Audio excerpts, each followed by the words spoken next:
조국 전 장관 소환이 임박한 것일까요? 김지혜 변호사님, 이번에는 조국 전 장관의 서울대 연구실을 압수수색했다. 이게 본인에 대해서 직접적인 강제 수사는 처음인 것 같거든요. 네, 그렇죠. 근데 언젠가는 결국은 일어날 것이다라고 예. 다들 예측해 왔던 부분이기도 하고요. 특히 이제 공익인권법센터에서 그 당시 고등학생 대상 인턴 활동이 없었다라고 예. 그렇게 이야기를 했음에도 그랬죠. 불구하고 유일하게 고등학생 인턴 증명서가 발급된 것이 왜 하필 조 전 장관의 딸인가? 이제 이런 부분에 대한 의혹이 있는 거죠. 정말 발급된 것이 맞는지 여부도 확인할 필요가 있고. 예. 근데 이제 조 전 장관은 이 의혹에 대해서 정말 완강히 거부를 했어요. 그러니까 이례적으로 입장을 냈었어요. 네, 되게 악의적인 의혹 보도다라는 그런 입장을 냈고 분명히 발급됐다라고 하는데 그런데 원래는 고등학생에게는 발급이 안 되는 게 원칙이잖아요. 근데 네. 고등학생에게 예외적으로 발급됐다고 하면은 사실은 저는 관계자들이 거의 대부분 그 사실을 인지하고 있거나 알고 있었을 것이라는 생각을 하거든요. 그런데 아무도 모르고 오직 조 전 장관만이 분명히 발급되었다라고 이야기를 한다면 좀 설득력이 많이 좀 떨어지는 그런 상황이 아니었나.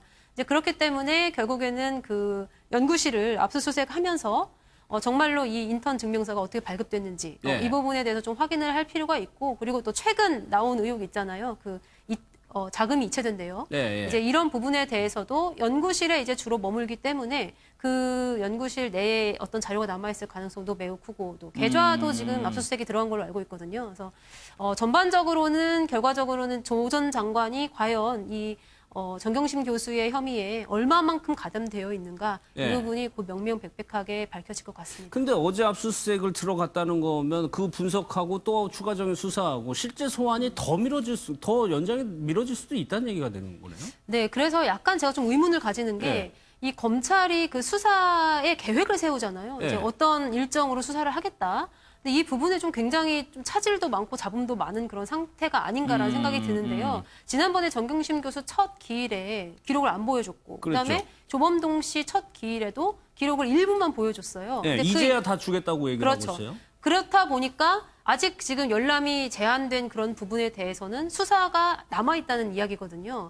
이제 그런데 어떻게 보면 다 같이 공범일 수 있는데 한 명씩 띄엄띄엄 기소를 하면서 네. 일부는 원칙에 어긋나게 재판에서 공개하지 않고 뭐 이런 내용 자체가 그 수사 처음에 세운 수사 일정에 약간 좀 스텝이 꼬이고 있는 그런 상황이 아닌가 하는 생각도 들고요. 예. 조 전 장관도 마찬가지로 논란이 뭐 길어지는 게 우리 사회적으로 좀 옳지 못하거든요. 예, 그래서 예. 되도록이면은 지금 빠르게 수사를 해서 빠르게 결론을 지어야 될 부분인데 예. 이제서야 좀 움직이기 시작했다. 이 부분에 대해서 국민들이 약간 의혹을 갖고 있지 예. 않을까라는 생각이 듭니다. 언론에서 예상한 것보다도 상당히 늦어지고 있는 것 같습니다. 또 하나 이제 수사가 이제 패스트트랙 관련 수사인데 심상정 대표가 이런 얘기를 했네요. 한번 좀 들어보도록 하겠습니다. 검찰의 이런 미온적인 수사 때문에 자유한국당은 상상을 초월해 더욱 뻔뻔해지고 있습니다. 또 나경원 대표는 이러저러한 핑계로 수사 일정을 미뤄온 것도 모자라서 패스트트랙 불법 행위에 대해 오히려 불법 행위를 정당하게 저지했던 정당행위자 정당방위였다는 궤변을 늘어놓고 있습니다. 이번 주까지도 패스트트랙 불법 행동에 대해 검찰이 책임 있는 조치를 취하지 않는다면 정의당은 윤석열 검찰총장 방문 등 강력한 행동에 나설 것입니다. 빨리 수사하지 않으면 찾아가겠다는 얘기가 되는 건데 여기서 홍준표 전 대표의 얘기하고 묶어서 한번 얘기를 해볼게요. 윤석열 총장하고 나경원 원내대표하고 친하다는 걸 전제로 해가지고 글을 썼던데 네. 글쎄 그런 게 영향을 미칠까요? 윤석열 검찰총장이 그런 분 아니라는 거 이번에 다 확인되지 않았습니까? 그렇죠.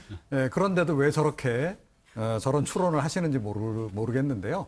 윤석열 검찰총장은 뭐 이번 경우에도 저는 뭐 그야말로 수사로 말할 거다라고 저는 생각을 해요. 다만 이제 수사 속도가 이게 너무 느리죠. 국민들이 보기에도 이와 관련해서 약간 논란이 있기도 한데 이건 좀 더 속도를 좀 내실 필요는 있다라고 저는 봐요. 예. 보고. 그런데 그동안에 이제 우리가 이제 관행적으로 보통 검찰이 정치인들에 대한 수사가 선거법 관련한 걸 제외하고는 그렇게 빨리 진행되는 편은 적극적이지 아니었어요. 않죠. 그러니까 예. 이게 아무래도 의원들이다 보니까 좀 이제 특히 또 회기 중에 예. 이걸 또 계속 이제 검찰에서 강압적으로 뭐 강제 소환을 한다거나 이게 이제 좀 힘들기 때문에 이제 그런 이제 부분이 없잖아 있는 건데요.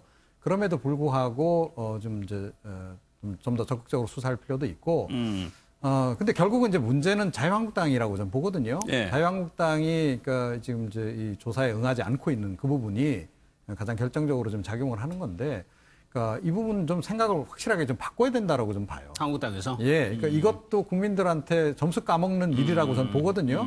본인들은 어떻게 생각하는지 모르겠지만, 뭐 본인들은 제가 보기엔 나경원 원내대표는 원내대표 한 번 더 하고 싶은 생각도 있고, 그러려면 친박도 지지도 좀 받아야 되고 하니까 그 친박 의원들 그렇게 소환되는 걸 자기가 이제 방어막처럼 이제 막고 있는 그런 형국인데, 그런 거 국민들이 다 알고 있다라는 거예요, 이제는. 자, 그렇기 때문에 빠른 시일 내에 본인도 이제 물론 조사 받아야 될 뿐만 아니라 다른 의원들도 내보내는 것이 예. 이제는 맞다. 이렇게 생각을 합니다. 이제 머지않아 출석할 예정이라고 하니까 이제 좀 행동에 좀 옮길 것 같습니다.